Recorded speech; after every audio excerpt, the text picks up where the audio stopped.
नमस्ते, मैं सोनिया आप लोगों का यूट्यूब पे स्वागत करती हूँ। और आज मैं आपको एक कहा हुआ नाच गीत सुनाने जा रही हूँ, तो प्लीज़ आप लोग गीत को पूरा सुनना और अपना आशीर्वाद देना। फूलवा बरसै मोरे अंगनवा के बटुअरना नदी, फूलवा बरसै मोरे अंगनवा के बटुअरना नदी, के बटुअरना नदी, के बटुअरना नदी, फूलवा बरसै मोरे अंगनवा के बटुअरना नदी। चारे महीना ननदी गरमी के दिनवा, चारे महीना ननदी गरमी के दिनवा, के डोलावै नदी, के डोलावै नदी, तोहरे भैया बिना बेनिया के डोलावै नदी, तोहरे भैया बिना बेनिया के डोलावै नदी।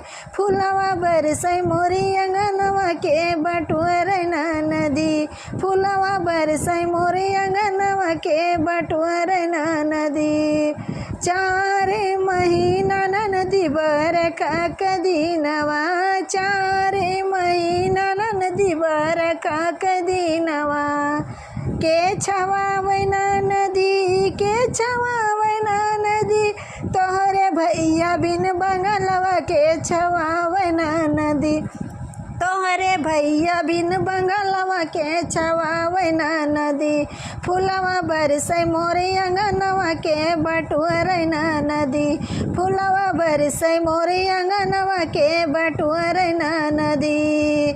चारे महीना नदी जाड़ा के दिनवा, चारे महीना नदी जाड़ा के दिनवा, के बढ़ावै नदी, के बढ़ावै नदी, तोहरे भैया बिन रजैया के बढ़ावै नदी, तोहरे भैया बिन रजैया के बढ़ावै नदी।